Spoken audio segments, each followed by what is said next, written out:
자, 이제 그러면 순현금 흐름 산식에서 위에서부터 하나씩 살펴보도록 하겠습니다. 제일 먼저가 매출액이 되겠습니다.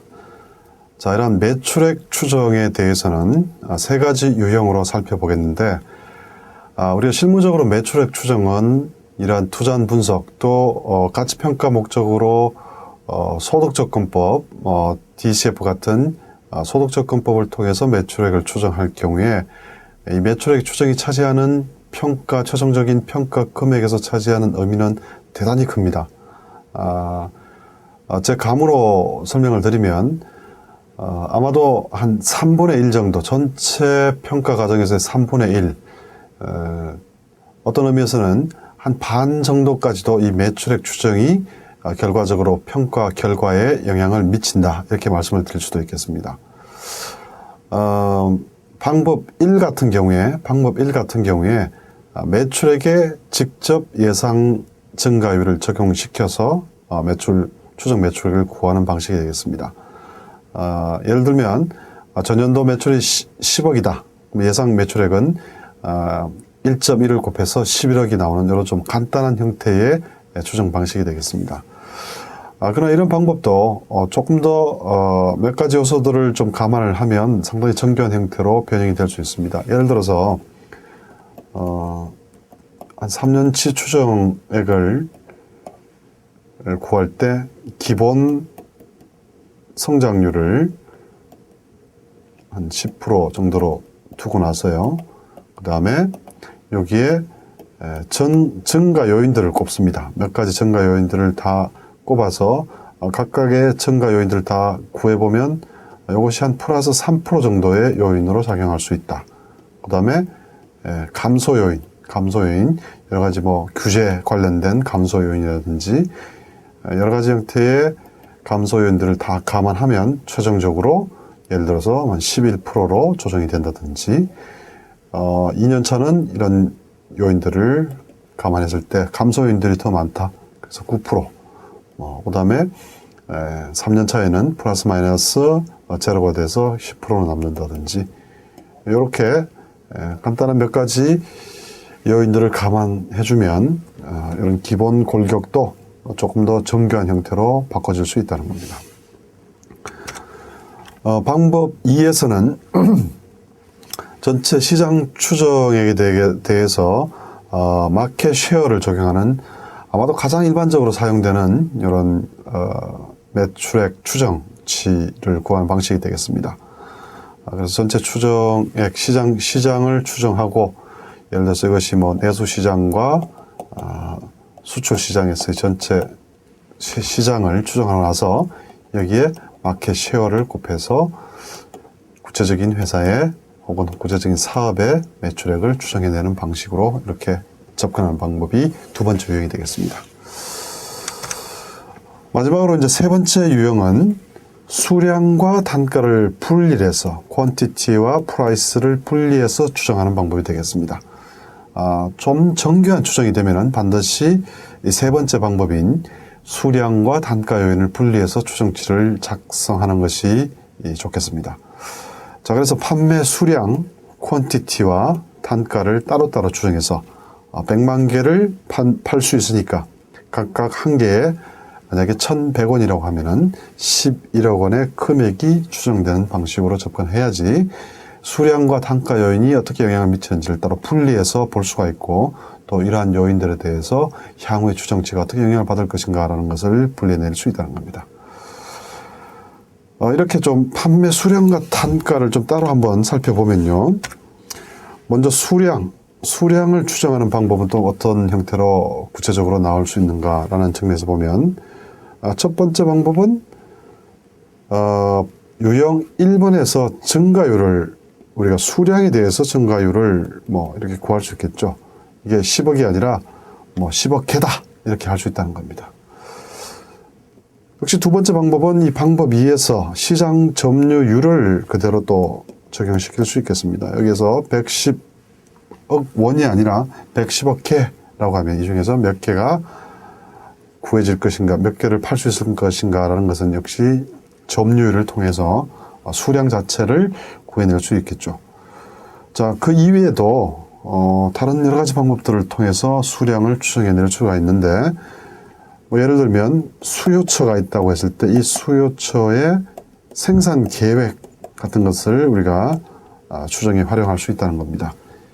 가장 좋은 예가 우리 자동차 부품 뭐 이런 업체들 같은 경우에는 완성차 업체의 생산 계획이 세워지면 거기에 따라서 예를 들어서 차종별로 어떤 완성차 업체 차종별로 판매 수량이 결정이 될 수 있을 것이고, 그러면 수요처의 생산 계획이 연동되어서 우리 회사의 판매 수량이 결정이 되기 때문에 대단히 정교한 형태 그리고 정확한 형태의 판매 수량이 결정이 될 수 있다는 겁니다. 자, 그 이외에도 여러 가지 내용들이 있을 수가 있습니다. 우리 법규, 제도적인 측면에서 예를 들어서 지방의 어떤 도시가스 공급 업체다라고 했을 때 그 도시가스 공급과 관련한 어떤 부품 중에서 뭐 안전기를 파는 회사가 있다. 그러면 이 안전기 같은 경우에는 우리가 이제 실제적으로 사례를 보면 어떤 그 지역 기반의 도시가스 공급 수요가 신규 수요가 발생을 하고요. 또 추가적으로 이 대체 수요라고 하는 것은 안전기 같은 경우에는 8년마다 한 번씩 반드시 그 안정성을 위해서 교환하도록 이렇게 규제가 되어 있습니다.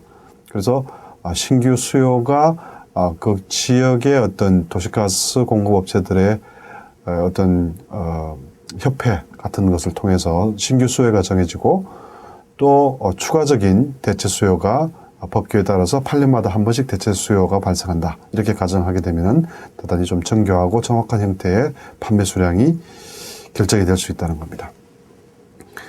그 이외에 또 뭐 소비자를 대상으로 하는 소비재를 같은 경우에는 소비자에 대한 설문조사 같은 것을 통해서 수량을 파악해 볼 수가 있고요. 또 이어도 여러 가지 내용들이 있겠습니다. 어떤 시장 보고서, 유료 시장 보고서 같은 것, 상당히 고가이지만 우리가 확보할 수 있다면 이런 시장 보고서 같은 것들을 통해서 수량을 확보할 수 있고, 물론 단가도 같이 확인이 가능하겠습니다. 또 여러 가지 이제 우리 단체나 협회에 유용한 자료들을 활용할 수도 있고, 여러 가지 내용들이 있을 수가 있겠습니다. 자, 이렇게 판매 수량이 추정이 가능하고요. 단가라고 하는 측면은 또 역시 여러 가지 형태로 또 여러 가지 소스에 따라서 단가를 추정해낼 수 있겠지만은 이것을 좀 유형별로 한번 분류를 해보면 크게 봤을 때 이렇게 증가하는 형태로 단가가 나타날 수 있고요. 또 감소하는 형태로, 일정하게 감소하는 형태로, 혹은 단가는 증가하지도 감소하지도 않고 일정하게 간다. 그 다음에 이제 매년 어떤 사이클이라든지 불규칙하게 이렇게 추정을 해낼 수가 있겠습니다. 유형으로 봤을 때는 뭐 이런 네 가지 유형에 반드시 네 가지 유형 중에 하나로 결정을 해서 추정이 될 것 같습니다. 자, 근데 여기서 이제 한 가지 좀 조심하셔야 될 것이 이렇게 만약에 판매 단가를 일정하게 간다라고 해서 추정을 했을 경우에 만약에 추정하는 입장에서 인플레이션을 감안하지 않고 그냥 단가를 일정하게 가겠다라고 추정을 했다고 하면 이것은 인플레이션율을 반영시키지 않은 잘못된 추정이 될 가능성이 많습니다. 그죠? 단가가 일정하다라고 하는 것은 인플레이션 상황에서는 물가 상승률이 반영되는 우리 현실 세계에서는 고 물가 상승률만큼 올라가는 형태의 어떤 추정이 되는 것이 일정한 값을 정확하게 적용시키는 형태가 될 것이고요. 그러나 이제 경우에 따라서 시장 경쟁이 아주 치열한 경우에는 단가 하락 요인이 작용할 수 있다는 것이죠. 단가 하락 요인이 작용할 수 있습니다. 물론 전략적으로 이러한 가격을 점차 하락시키는 소위 말하는 스키밍 프라이싱이라든지 낮은 가격으로부터 상향 조정시키는 penetrating pricing이라든지 혹은 가격을 높은 가격으로부터 거품을 걷어내고 차츰 낮추는 스키밍 프라이싱 메소드라든지 이런 기업의 프라이싱 전략에 따라서 또 달라질 수 있겠지만은 이러한 내용들은 전부 다 어쨌든 물가 상승률을 반영한 이후의 값이기 때문에 만약에 이 단가가 일정하게 간다라는 상황이 이러한 가격 상승 효과, 물가 상승률이 반영된 가격 상승 효과, 그리고 또 시장에서 시장 경쟁 상황 때문에 가격이 하락하는 두 가지 요인이 합쳐져서 판매 단가가 일정하게 되는 경우에는 정확한 추정이 된 것이지만, 이러한 판매 단가 자체를 일정하게 두면서 물가 상승률을 반영하지 않은 경우는 잘못된 추정이 될 수 있다는 겁니다. 자, 그 이외에도 일정하게 이렇게 패턴을 그리면서 판매 단가가 변하는 경우가 있을 수 있고요. 이런 경우에는 구체적인 사이클을 반영을 시킨다든지 아니면 계절성에 따라 가지고 판매 가격이 달라지는 내용까지도 포함시킨다든지 해서 여러 가지 형태로 유형 3에서는 판매 단가를 추정해 낼 수가 있겠습니다. 자, 방금 살펴보셨던 매출액 추정에 대한 세 가지 유형 이외에 매출액 추정과 관련해 가지고 또 한 가지 짚고 넘어가야 될 내용들이 바로 여기서 살펴보시는 판매량, 생산량, 또 생산 설비 능력의 일관성이라는 측면이 있습니다. 이 내용은 예를 들어서 생산 설비 능력하고요, 생산량 혹은 이것이 판매되는 판매량과의 어떤 비교, 생산량 혹은 판매량은 재고의 차이겠죠. 생산량이나 판매량이 어떤 회사의 설비 능력보다 더 큰 경우하고 또 반대로 더 작은 경우를 구분해 봤을 때 밑쪽에 보이는 추가 설비 투자나 추정 매출액을 삭감하는 것이 불필요한 사항이 있을 수가 있습니다. 자, 생산 설비 능력이 100톤인데 생산량이 80톤, 재고가 없어서 이 80톤이 다 팔린다고 하면 판매량이 되겠죠. 자, 이렇게 생산 설비 능력이 더 큰 경우에는 추정된 생산량 혹은 판매량이 적정하다라고 보는 겁니다. 반면에 생산 설비 능력이 100톤인데 추정 생산량 또 재고가 감안했을 때 뭐 거의 동일하다 보면은 추정 생산량 혹은 판매량이 한 150톤이 되어버렸다. 150톤이 되어버렸다. 이럴 경우에는 이것은 현실적이지 못한 추정이 됩니다. 어떻게 100만 톤 설비 능력 가지고 150만 톤을 판매할 수 있냐는 거죠. 생산해서 판매할 수 있냐는 거죠. 따라서 이럴 경우에는 추가적인 설비 투자를 하거나 추정 매출액을 삭감을 해줘야 됩니다. 이런 오류를 어떻게 범할 수 있겠느냐? 간혹 이런 오류가 발생할 수 있습니다. 자, 우리가 판매량이나 생산량을 앞쪽에서 보셨듯이 세 가지 유형을 통해서 추정을 하는 매출액 방식에서 만약에 세 번째 유형에 따라서 수량을 따로 추정했을 경우에는 정확하게 잡을 수가 있겠죠. 그러나 그렇지 않은 경우도 있다는 겁니다. 금액 자체로 방법 1이나 방법 2를 통해서 금액 자체를 추정했을 경우에 자, 우리가 단가 요인으로 나누게 되면은 결국 판매량 혹은 생산량의 수량 요인이 잡힐 수 있을 것이고, 이럴 경우에는 생산 설비 능력이 100만 톤일 때 과연 이 추정된 매출액으로부터 나올 수 있는 생산량이나 판매량이 100만 톤 이하가 아니고 100만 톤을 상회하는 120, 130, 140, 150만 톤이 매출액을 만들어낼 수 있는 그런 수량 요인으로 역산이 될 수 있다는 겁니다. 자, 이런 경우에는 반드시 설비 능력을 더 올려주거나, 그죠? 자, 100만 톤을 150만 톤으로 만들어주거나, 혹은 매출액을 삭감시켜서 결국 150만 톤 되는 것을 줄여서 100만 톤 이하로 떨어뜨려주는 이런 내용들이 되겠습니다. 만약에 추가 설비 투자, 우리가 흔히 얘기하는 용어로 캐펙스라고 하는 겁니다. 자, 캐펙스를 감안을 해주면 캐펙스가 매출액을 더 확장을 시키고 하는 이런 그 연관된 효과들은 감안하지 않고요.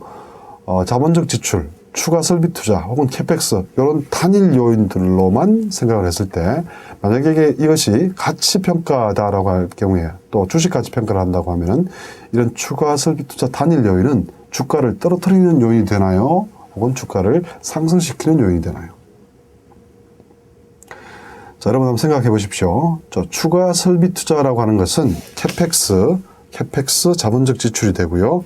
슬라이드를 한번 옮겨보시면 순현금 흐름 산식에서 바로 이 부분이 되겠습니다. 자본적 지출. 그래서 자본적 지출을 마이너스 되는 자본적 지출이 늘어나게 되면은 순현금 흐름이 떨어지게 되고, 순현금 흐름이 떨어지게 되면은 기업의 가치는 떨어지고, 만약 이것이 주식가치 평가라면 주가를 떨어뜨리는 효과로 발행하게 된다는 겁니다. 자, 이러한 내용은 이러한 비현실적인 형태의 장밋빛 추정을 좀 더 현실적이고, 그죠? 객관적인 형태의 어떤 조정을 통해서 과대평가된 가치를 바로잡아주는 그런 과정이 되겠습니다. 물론 매출액을 삭감시키더라도 동일한 효과를 발휘하게 되겠습니다.